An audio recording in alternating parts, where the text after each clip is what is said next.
let's go back over the System tab, and we scroll down here to the Network Access Configuration. Now what Network Access Configuration is going to allow us to do is restrict access to these volumes based on the network location. So for example, if you're exporting iSCSI targets, you don't necessarily want everyone's desktop computers to be able to access those. Maybe you just want your servers to be able to access those. So in that case, you would enter the server network subnet, and then only your servers could access it. So let's just call this servers, and we'll say all of our servers are in the 10.0 subnet, and we'll do a 255.0.0.0. So this means anything in the 10.0.0 that starts with a 10 basically can access this, whatever we've specified as this. And so we'll say share and say update. Alright, so we've created our network access thing.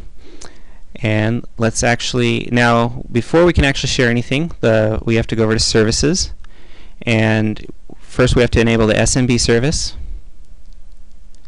if we want to share with SMB, and let's enable the iSCSI target as well.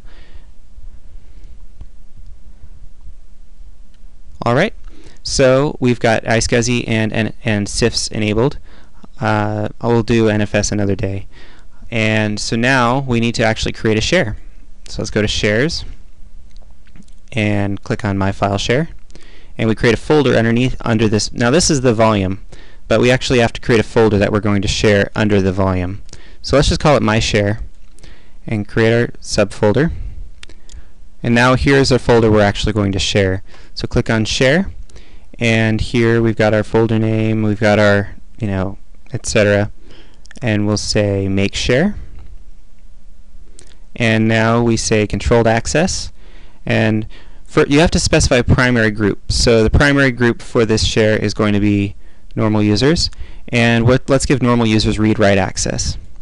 Now if we scroll down here, we actually say any people in the 10.0 subnet can access our CIFS shares. Let's say they can read-write on the CIFS shares, and they can rewrite NFS, and they can read-write, and let's disable rsync, FTP, and HTTP on this subnet.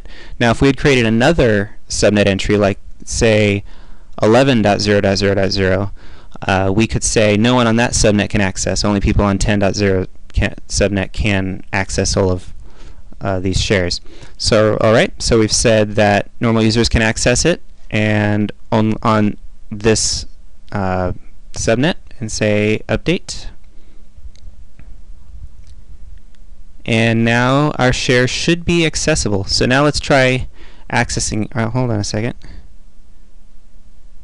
Let's try this again. Read write.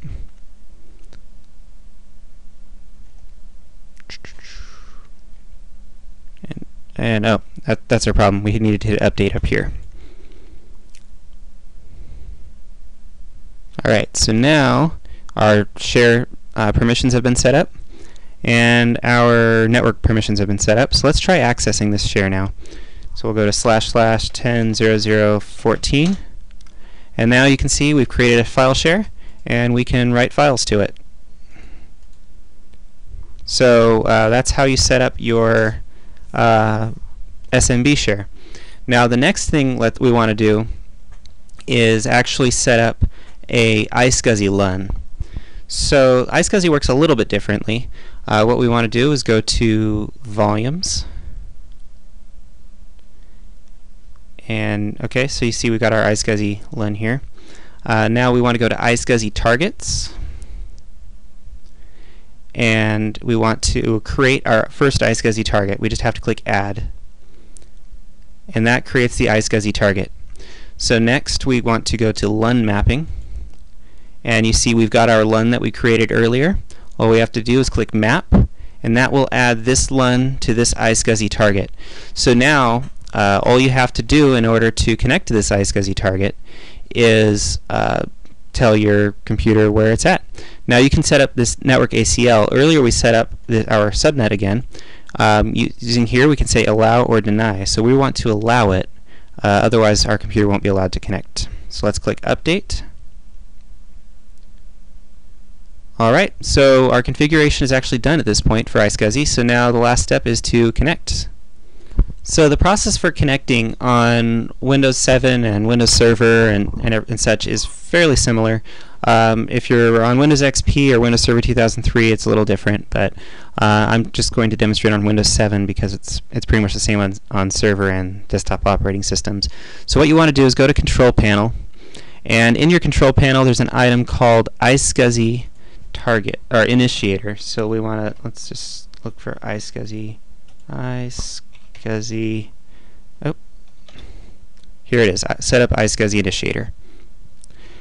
And all we actually have to do is enter our OpenFiler IP address and hit Quick Connect, and you see it found it, and we say Done, and that's it. So now let's say OK, and let's go to our Device Manager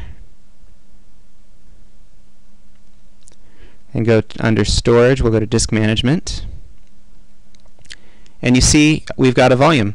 This volume was not here before. This volume is our iSCSI LUN. And so we can actually just create a volume on it, a Windows partition. And now, in a moment, you'll see we have another drive letter. So right now we've got C, D, and E on our machine. Oh, it's doing a format.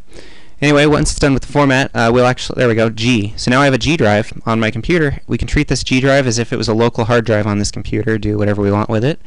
But actually this storage is not on this local computer, it's running on our OpenFiler machine.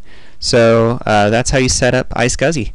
So I hope that this video has been useful, and if you have any questions or any suggestions, please write to me using the Contact Us section of the website at the top of the page, and please join us next time for our next video.